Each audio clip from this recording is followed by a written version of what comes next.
Hello সবাইকে, সবাই কেমন আছো? আশা করি তোমরা অনেক ভালো আছো আর আমিও অনেক ভালো আছি। ভালো শরীরের দিক থেকে দেখতে গেলে ততটা ভালো নেই, কেননা আগের দিন দিদিভাইয়ের বাড়ি আইবুড়ো ভাত খেতে গিয়েছিলাম আর গাড়িতে করে। আর আমার গাড়িতে উঠলে মানে 4 চাকায় উঠলে না বড্ড বমিটিং হয়, আর বাসে উঠলে ওরকম ফিল আসে যে আমার বমি হয়ে যাবে, হয়তো হবে। এবার এর জন্য কি করি, আমি কোনো সময় জানালা বন্ধ করি না। আর এত ঠান্ডা এদিকটা এখনও আছে আর জানালা বন্ধ করিনি, ঠান্ডা লেগে গিয়েছে। চোখ মুখের অবস্থা দেখেই তোমরা বুঝতে পারছো। তো তোমাদের সাথে একটা কথা আমি বলবো, সেই জন্যই একদম ফ্রন্টে চলে এসেছি। সেটা হচ্ছে, তোমরা অনেকেই আমাকে কমেন্টে জানাচ্ছ যে তোমার ভিডিওর মানে কি বলে, ক্যামেরার এটা ঠিক করো, ছোট হয়ে যাচ্ছে, ছোট বড় হচ্ছে না। তো এই প্রবলেমটা আমিও ফেস করছি, মানে আমি আমার মায়ের ফোন থেকে দেখছি, তো দেখি ওরকম হয়ে যাচ্ছে। তো তোমাদের সাথে একটা কথা আমি বলি, যেহেতু এই এডিটিং বিষয়ে আমি অতটা পারদর্শী নই, আমার মামি যতটা শিখিয়েছে আমি ততটাই সেইভাবে করছি। আর এত ব্লগ ভিডিও তো আমি আগে কোনো দিন করিনি, এই রিসেন্টলি স্টার্ট করেছি। তো ওটা যে কেন হচ্ছে আমি নিজেও বুঝতে পারছি না। এবার আমি অনেক বলছি যে হলো, আর মামি অত দূর থেকে মামিও আমাকে যা বলে দিচ্ছে আমি সেটা ঠিক করতে পারছি না। মানে কিভাবে বলছে মামি যে ঠিক করা যাবে, তো আমি না ঠিক করতে পারছি না। তাই তোমাদের কাছে আমি খুবই খুবই দুঃখিত। তোমরা একটু প্রবলেম হচ্ছে আমি জানি, তবে একটু এই কদিন একটু সেইভাবে দেখো, এইভাবেই দেখো। আমি তো ঠিক করতে পারছি না, আর যদি আমি ঠিক করতে পারি এর মধ্যে তাহলে ভিডিও ঠিক হয়ে যাবে, আর যদি না পারি তাহলে আমার এই সপ্তাহে আমি শনিবারে মামার বাড়িতে যাচ্ছি। আইবুড়ো ভাত দেবে মামি, মানে মামার বাড়ি থেকে আর কি, মামা ফোন করেছিল। তো মামির কাছ থেকে আমি ওটা শিখে আসবো, শিখে এসে আমি অবশ্যই ভিডিও মানে কি বলে ভিডিওগুলো ঠিক করে পোস্ট করব বা আপলোড করব। তার আগে যদি আমি ঠিক করতে কোনোভাবে না পারি তাহলে তো হয়তো একটু প্রবলেম হবে, কিন্তু তারপরেও তোমরা একটু কষ্ট করে হলেও দেখো এইভাবে। আমি তো পারছি না। আর তোমরা যদি কেউ জেনে থাকো যে ওটা কেন হচ্ছে, তাহলে তোমরা কমেন্টে আমাকে বলতে পারো, আমি চেষ্টা করতে পারি। আমার মামিও বলে দিচ্ছে, বাট আমি তো পারছি না এখান থেকে। তো আমার মামার বাড়ি গিয়ে মামির কাছ থেকে ওটা আমি শিখে এসে সেইভাবে আমি করব। আর আজকে বাড়িতে হরিনাম দেব সন্ধেবেলা। তার আগে হচ্ছে বালিশ কিছু করা হয়ে গিয়েছে আমার, সেগুলোও দেখাবো তোমাদের সাথে। আর আজকে হরিনাম দেব এই কারণে, আমার আর কি একটা ভীষণ ইচ্ছা ছিল যে বিয়ের আগে একটা হরিনাম দেব, বাড়িতে একটু বাচ্চা কাচ্চা খাওয়াবো। আর এই বলতে বলতে আমার লক্ষ্মীর ভাণ্ডারটাও ঢুকে গিয়েছে, একটা সুখবর আর কি। তো ভাবলাম কেননা প্রথম টাকাটা দিয়ে আমি হরিনামটা দেই, তো সেই হিসেবেই হরিনাম আছে বাড়িতে। আর একটু বাচ্চা কাচ্চার খাওয়া দাওয়ার অ্যারেঞ্জমেন্টও করেছি, তো তোমরা সবাই দেখতে থাকো। তো চলো, এখানে দেখো আমার বিয়ের বালিশ রেডি। মানে আজকে একটা কাকু এসেছিল, ওই কাকুটা বানিয়ে দিয়ে গিয়েছে। এই যে দুটো পাশ বালিশ। ও দুটো না তো মা, একটা দিতে হয়, বলো মা পাশ বালিশ। তা তুমি দুটো দিচ্ছ কেন? কারণ ওটা ওই বৌদি ভাইয়ের। কারণ দুটো দিচ্ছে, তার কারণ কি মা? তার কারণ জামাই বলেছে যে মা আপনি আমাকে আরেকটা পাশের বালিশ দেবেন, তাই শাশুড়ি মা তো ভালোবেসে দুটো বানিয়েছে। তাই তো, বলো মা বলো, বলো কেন তুমি দুটো বানিয়েছো, বলো কেন দুটো বানিয়েছো, কেন একটা দিতে হয়তো। আমার জামাই পাশের বাড়ি নিয়ে শুতে ভালোবাসে তাই। ও বলেছে জামাইয়ের কোনো ডিমান্ড নেই, কোনো কিছুই না। বলেছে যে মেয়ে যদি আপনার মেয়ে আমি শাড়ি পাঠাবো, সেটা পরেই যদি বিয়ে হয় তাও হবে, যদি মন্দির থেকে হয় তাও হবে, কোনো ডিমান্ড নেই, শুধু আপনি আমার জন্য একটা বালিশ দেবেন। তো আমার মা দুটো দিয়েছে।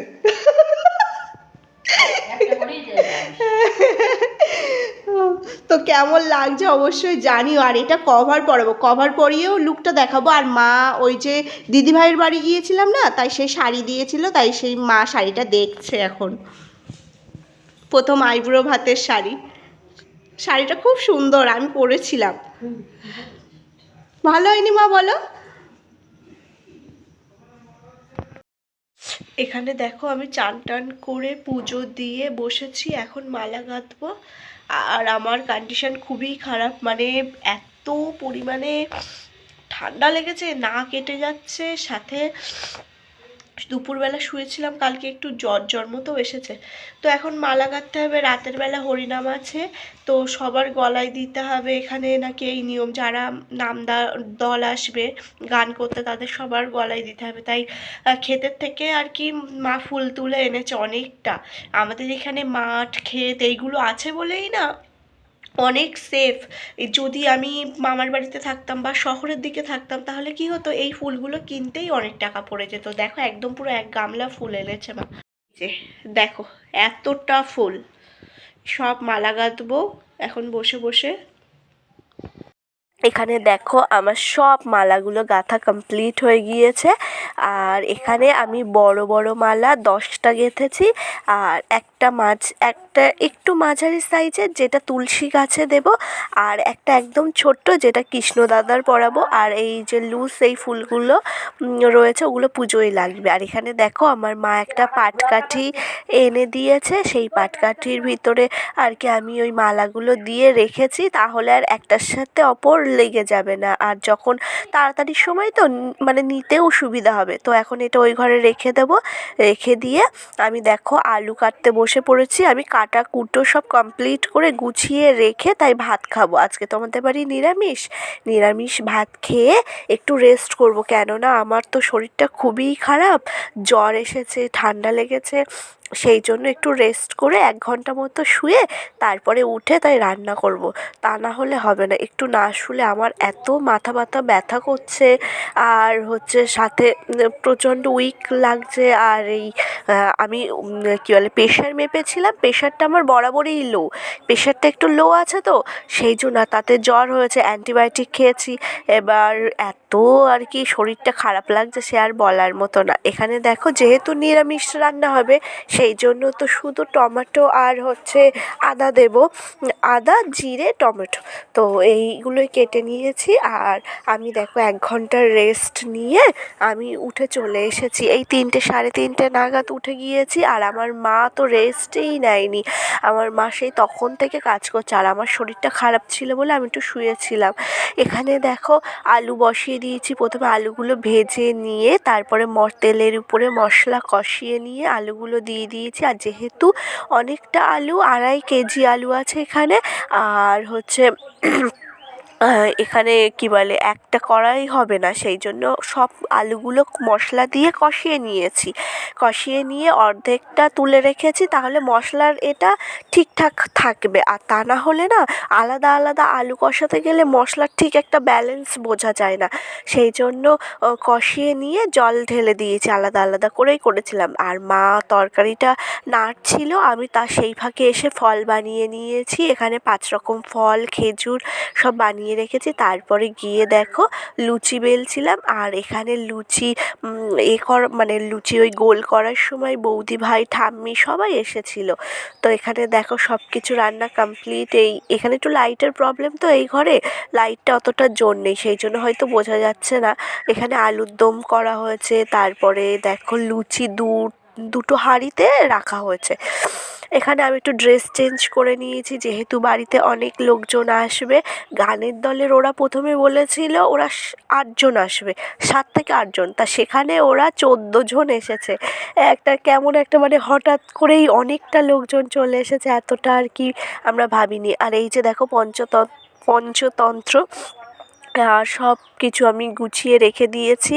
আর এক্ষুনি আর কি গানের দল ঢুকে যাবে এইখানটায়, এই ফ্লোরটাতে। এখানে অনেকটা মানুষ একসাথে বসা যায়, মানে আমাদের লিভিং রুম যেটা সেটাতে না অনেক মানুষ একসাথে বসা যাবে, একটা ছোটোখাটো অনুষ্ঠান এখানে সেরে নেওয়া যাবে। এখানে দেখো গানের দল চলে এসেছে, মা ভাই হচ্ছে বিছানার চাদর পেতে দিচ্ছে। আর সব কিছু ওখানে গুছিয়ে নিয়ে গান শুরু হয়ে গিয়েছে। দেখতে পাচ্ছ তো কতজন এসেছে, প্রথমে এসেছিল 11 জন, তারপরে আবার আরও দেখি 3 জন মতো পরে ওরা হচ্ছে কি একটা বাড়িতে নাকি কাজ করছিল, সেই জন্য 3 জন মতো পরে এসেছে। তারপরে এখানে দেখো গানের মধ্যে সবাই বসে আছে, এরা সবাই গান করতে এসেছে। আর আমার এত ঠান্ডা লাগছে, আর তাতে সেই পাথর বসানো, তো আমি যেন সেই বসতেই পারছি না। তারপরে আসন পেতে তাই একটু বসেছিলাম সিঁড়ির উপরে, নিচে যেন একদমই সেই হচ্ছে না। এরকম একটা ব্যাপার। আর এখানে দেখো কি সুন্দর করে সব সাজিয়ে দিয়েছে। আর আমার কৃষ্ণ দাদাকেও এখানে রেখেছি, ফল তারপরে হচ্ছে কৃষ্ণ দাদা সব একসাথে আমি রেখে দিয়েছি। আমাদের এবার গানের ফাঁকে একটু ব্রেক দিয়েছে, সেই ব্রেকের সময় সবাইকে মানে গোপীচন্দনের ফোঁটা দিয়েছি, মালা পরিয়েছি। তারপরে মা সবার জন্য চা করে দিয়েছে, দিয়ে সব শেষে মানে শেষে যেটা হরিনামের যেটা হয় না, ওই হরে কৃষ্ণ দিয়ে শুরু হয়, তো সেইটাই আর কি হচ্ছে। আর সেই ফাঁকে আমি কটা বাচ্চাদের খাওয়ার কথা বলেছিলাম, আমার সামর্থ্যের মধ্যেই আর কি। আমার ভীষণ ইচ্ছা যে আমি একটু হরিনাম দেবো, আর আমার সামর্থ্যের মধ্যে সব বাচ্চাদের একটু খেতে দেবো। এই পুচকুটারও কিন্তু খাওয়ার নিমন্ত্রণ, এটা আমার ভাইপো, মেজো বৌদি ভাইয়ের ছেলে। তা ওর অবস্থাটা দেখো, ও এই ঘরে এসে বাসে ঝোলাঝুলি মানে খাওয়া বাদ দিয়েও সব কিছু করেছে, এরকম একটা অবস্থা। আর এমনিও শরীরটা অতটা একটু খারাপও ছিল, বমি করছিল।